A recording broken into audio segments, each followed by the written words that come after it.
Chapter 2. Total Surrender. I do not give speeches. My talks are more of the conversation type.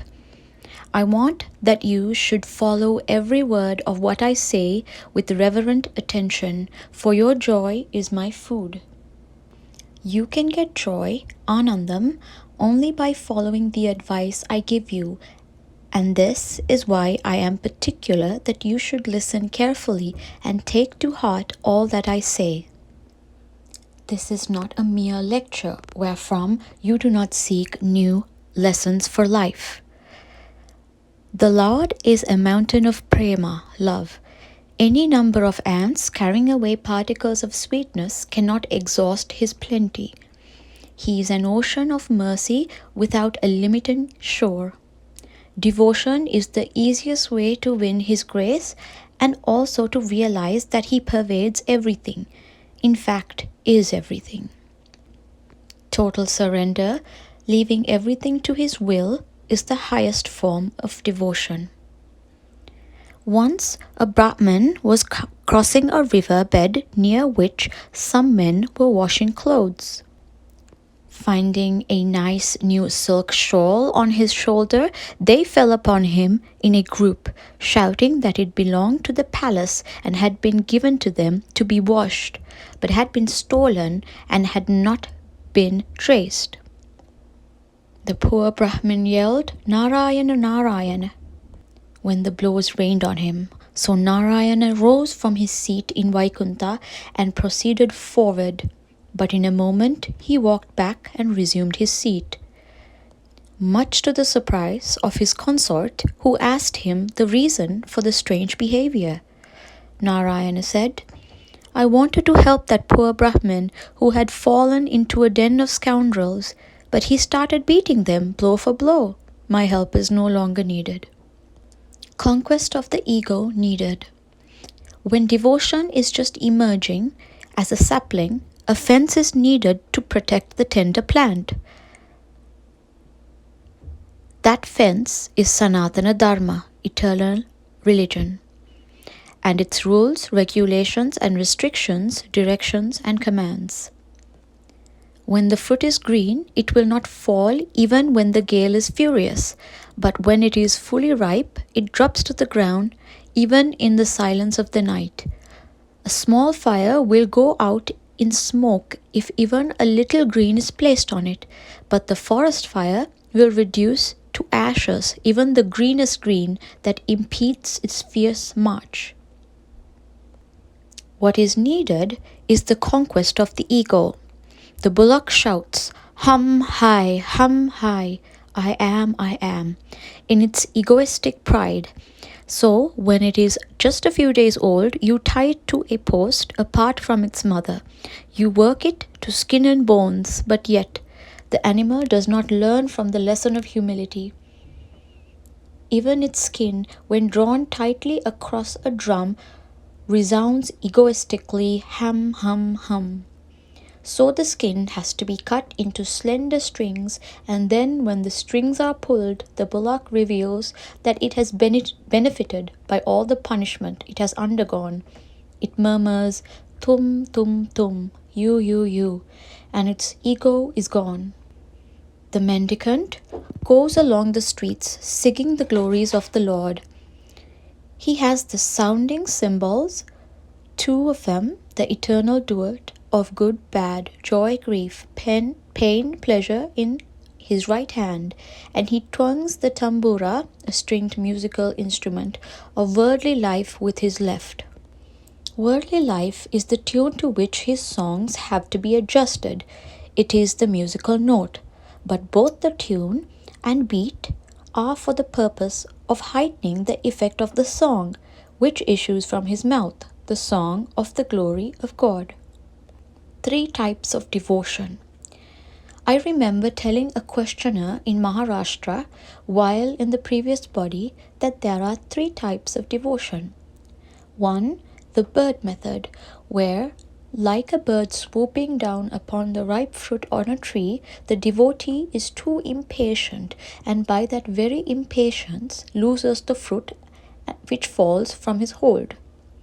2. The monkey method, where, like a monkey that pulls towards it one fruit after another and by sheer unsteadiness is not able to decide which fruit it wants, the devotee hesitates and changes his aim much too often and thus loses all chances of success. 3. The ant method, where, like the ant that slowly but steadily proceeds towards the sweetness, the devotee moves direct with undivided attention towards the Lord and wins his grace. Devotion and faith are the two oars with which you can take the boat across the sea of worldly life. A child told its mother when it went to bed at night, "Mother, wake me up when I get hungry." The mother answered, "There is no need, your hunger will itself wake you." So too, when the hunger for God comes, it will itself activize you and make you seek the food you need. God has endowed you with hunger and He supplies the food. He has endowed you with illness and He grows the specifics you need. Your duty is to see that you get the proper hunger and the right illness and use the appropriate food or drug. Man must be yoked to the worldly life and broken. That is the training that will teach that the world is unreal. No amount of lectures will make you believe it is a snake unless you actually experience it. Touch fire and get the sensation of burning. There is nothing like it to teach you that fire is to be avoided. Unless you touch it, you will be aware only of its light. It is light and heat both, just as this world is both true and false, that is to say, unreal. Habit of judging others as atheists or theists. There is a widely prevalent habit now of judging others and labeling them as theists or atheists. What do you know, what can you know of the inner working of another's mind? There was once a queen who was a great devotee of Rama. She felt so sad that her husband, the Raja, never uttered the name of Rama and had no devotion. She had vowed that on the first occasion on which she got evidence of his devotion, or at least respect for repeating Rama's name, she would conduct ritualistic worship in all the temples and feed the poor on a lavish scale. Then, one night, while fast asleep, the Raja uttered Rama's name thrice, plaintively and prayerfully. She heard this repetition of the name and was happy at the discovery of her husband's devotion to Rama. She ordered general rejoicing throughout the kingdom and the feeding of the poor. The Raja did not know the reason for the celebration, for he was told only that it was an order of his wife, which the officers carried out. Similarly, a husband may not be aware of the excellence of a wife's spiritual attainments. There is the case of a couple who were proceeding through a thick jungle on pilgrimage to an inaccessible shrine. The husband saw on the footpath a precious stone, shining brilliantly when the sun's rays fell upon it from between the leaves. He hastily threw some sand over it with a movement of his foot, so that his wife may not be tempted to pick it up and become a slave to the tinsel. The wife saw the gesture and chided the husband for still retaining in his mind a distinction between sand and diamond. For her, both were the same. Keep the name as constant as breathing. The Raja, who spoke the sacred name of Rama in his sleep, felt very sorry, according to the story, that he let Rama's name out of his mouth, for he believed that no one should know of his love for Rama. There are many who will not shout about their guru or their favorite name and form. But whether you declare them to others or not, keep them ever in your consciousness. Repetition of Rama or any other name must be as constant as breathing, for this practice is essential. A person once told Dr. Johnson, the famous English thinker, that he could seldom get time to recite the name of God. What with the hundreds of things he had to do from morning till nightfall and even far into the night, Dr. Johnson replied with another question. He asked how millions of people found space to live upon the face of the earth, which is 2/3 water and the rest is too full of mountain, deserts, forests, icy regions, riverbeds, marshes, and similar impossible areas. The questioner said that man somehow struggled to find living space. So too, said Dr. Johnson, man must somehow find a few minutes a day for prayer to the Lord. Example of the highest type of detachment. Devotion and the attitude of surrender, that is, its final fruits, will give you great courage to meet any emergency. Such courage is what is called renunciation. The story of Mohajit, a prince, is a good example of this highest type of detachment.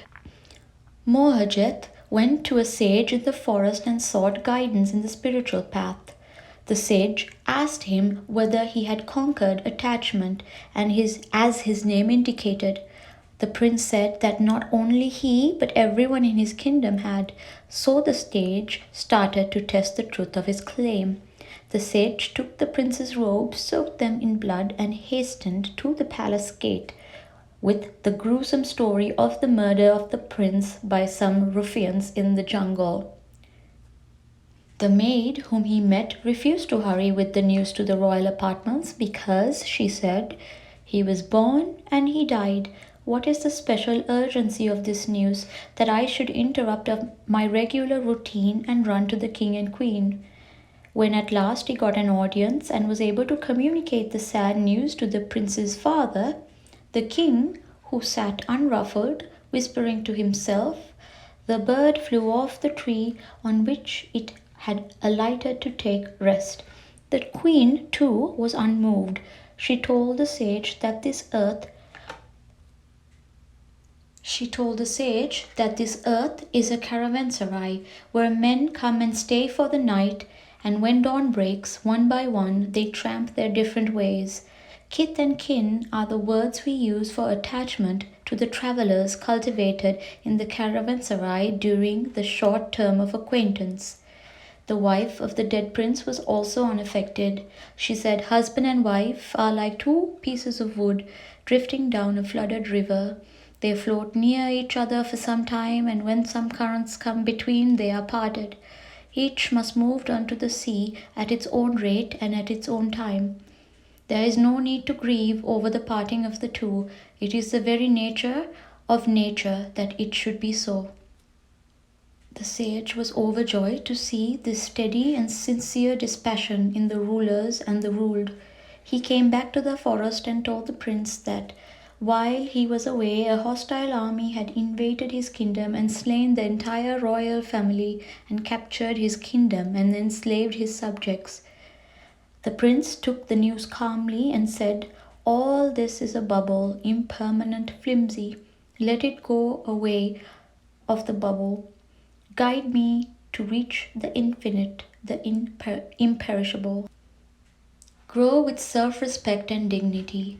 Such courage comes out of the grace of Lord. It needs generations of learning and struggle. Meanwhile, you must start with the first step, the cleansing of the mind and the cultivation of virtue. Even if you do not start with that step, at least do not laugh at those who do and discourage them. Do at least this much. Then do not depend upon others for doing your work, like attending to your personal wants. Do them yourself. That is real freedom. Again, never accept anything free from others. Pay it back in service or work. That will make you self-respecting individuals. Receiving a favor means getting bound to the giver.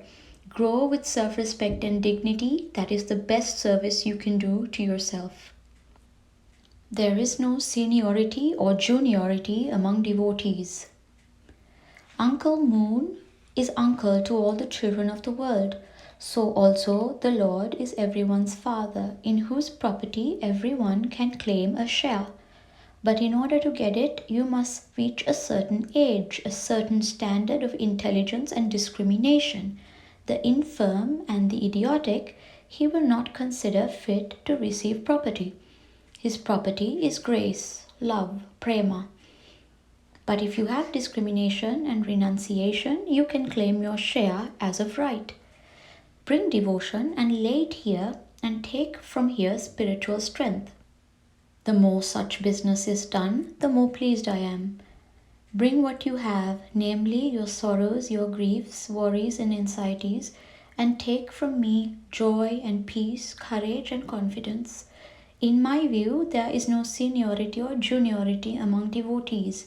The mother spends more time tending the sickly child. She just asks the older children to look after themselves, but she feeds the infant with her own hands. That does not mean that she has no love towards the grown-ups. So too, do not think that because I do not ostensibly pay more attention to one person, that person is beyond the ken of my prema. Note this also. In this avatar, divine incarnation, the wicked will not be destroyed.